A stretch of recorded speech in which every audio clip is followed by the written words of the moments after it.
Living with AIDS is like living through a war which is happening only for those people who happen to be in the trenches. Every time a shell explodes, you look around and you discover that you've lost more of your friends. But nobody else notices. It isn't happening to them.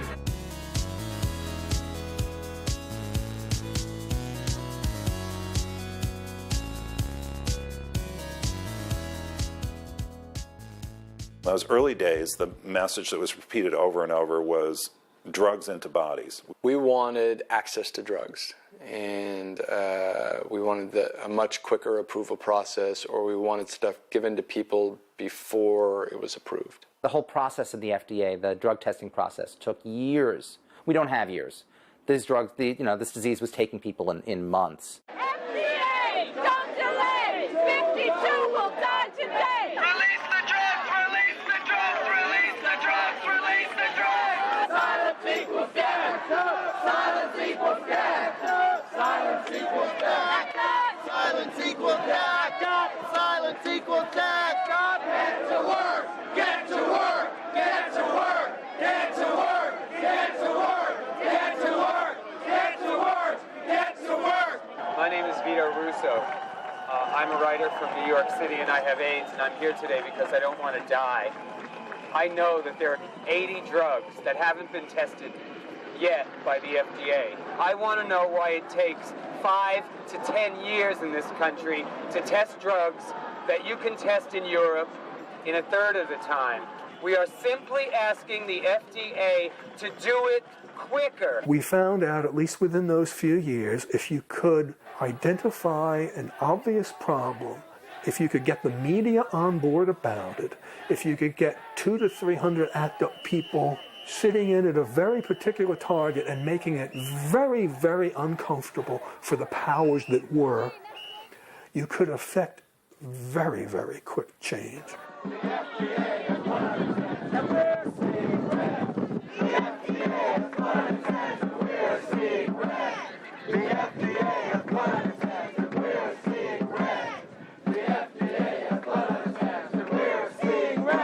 Because I had been part of the mainstream media, I understood it, and I could explain it to activists and therefore help strategize how to take that knowledge and use it to our own ends. Because we had activists from all over the country for that action, we had found people from all over and designated them as media spokespeople.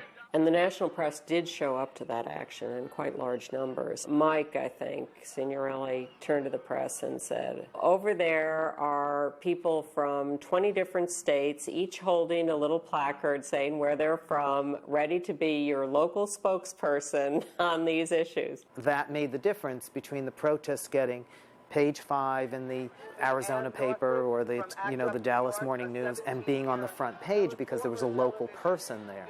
We're here because this government has the resources to deal with the AIDS epidemic, and they won't do it unless we force them. So we're trying to force them to deal with the AIDS epidemic. Tell me who you are and where you're from. I'm David Stern. I'm a person with AIDS from San Francisco. Do you think this has been a successful action? Do you think it'll have an impact on the FDA? Yeah, and we appeal to everybody to make it have more of an impact by continuing these kind of actions. Because we have to keep the pressure up on the government. They won't deal with the AIDS epidemic properly unless we keep up the pressure.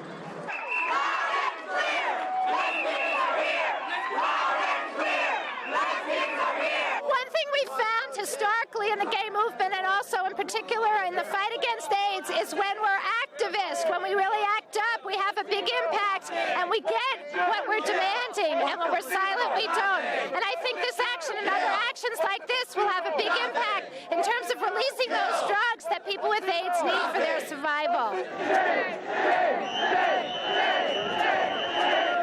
If you look up, you will see that there are hundreds of FDA employees at the windows watching what's going on. They are not doing business as usual. Commissioner Frank Young is in Geneva. He's skipped town rather than deal with this. The police are trying to arrest people and take them off to jail. We are interfering with that by blocking the buses from leaving. We will not let business as usual continue. We will interfere with it everywhere and anywhere we can. The media was listening to us, and we were sculpting media events and also then shaping our own messages from these events.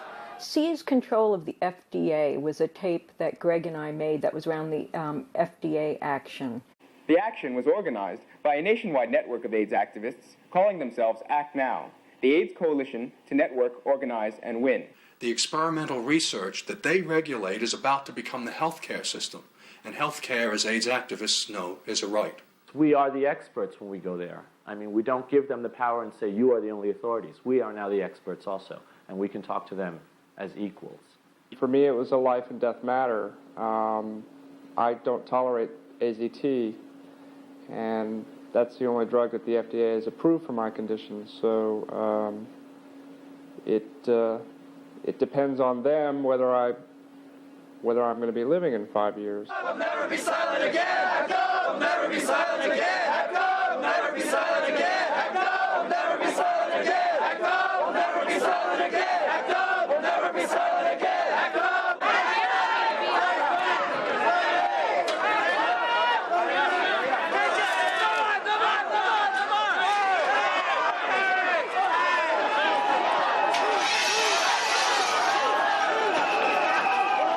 What the FDA did was shift the group away from a defensive posture to an offensive posture. When the FDA action enabled us to come up with a vision for the way that healthcare should be done in this country, the way that drugs should be researched and sold and made available. The idea was to cut through the bureaucratic red tape of the Food and Drug Administration, but more than that, that people with AIDS should be involved in every level of decision-making concerning research for a treatment and a cure for our disease. The most successful piece of the action was that for the first time the country got to see a national AIDS civil rights movement. It was a turning point because it was the front page of every major newspaper in the country. It was the lead story on all of the nightly newscasts. It was really the start of the national AIDS movement, was the FDA demonstration. And the relationship with the FDA was really transformed. It changed. Drug approval standards changed. The demonstration was a really important piece in forcing the agency to realize that they had to deal with us in a way that they weren't used to dealing with consumers.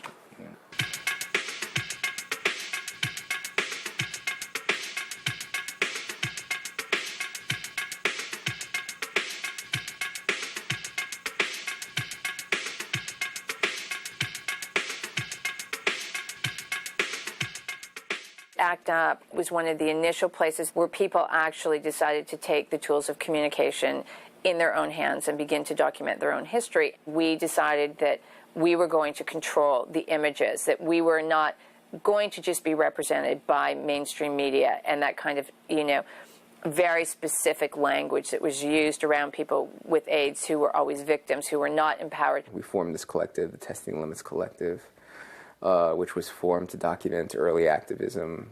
Release those drugs! Release those drugs! Release those drugs! Release those drugs! We organized it like a Soviet-style collective. It was consensus-driven. We just had this idea that we could go out and be these revolutionary filmmakers of the people and just document the everyday. We wanted it to be used as an activist tool to get people thinking and get people out there and get people angry.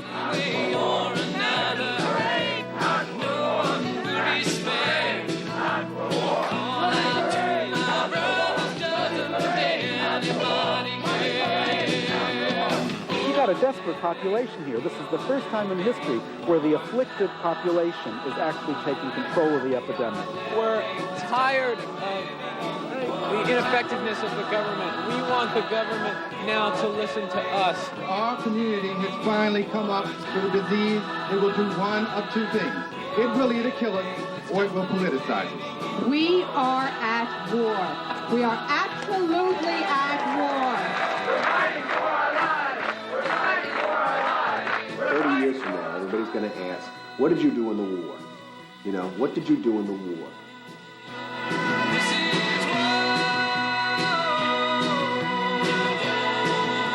We didn't want to have the voiceover telling you this is what is happening, this is the truth, this is the story. We wanted to say, there it is, you tell us what it means to you. As long as I can physically function and physically fight, that's what I'm going to do. And I may not be able to fight the virus, I may not be able to fight the disease, but I can fight the system. I hope by me doing what I'm doing, by coming out, encourages other women to make yourself visible, and letting them feel comfortable in saying that it's okay to have AIDS. When we talked about doing Diva TV, it was partly because we felt that the cameras were really an extension of ourselves. You know, I mean, I remember all the Diva people really just like having our cameras in our backpacks all the time. The way people carry a laptop now, we just had our cameras.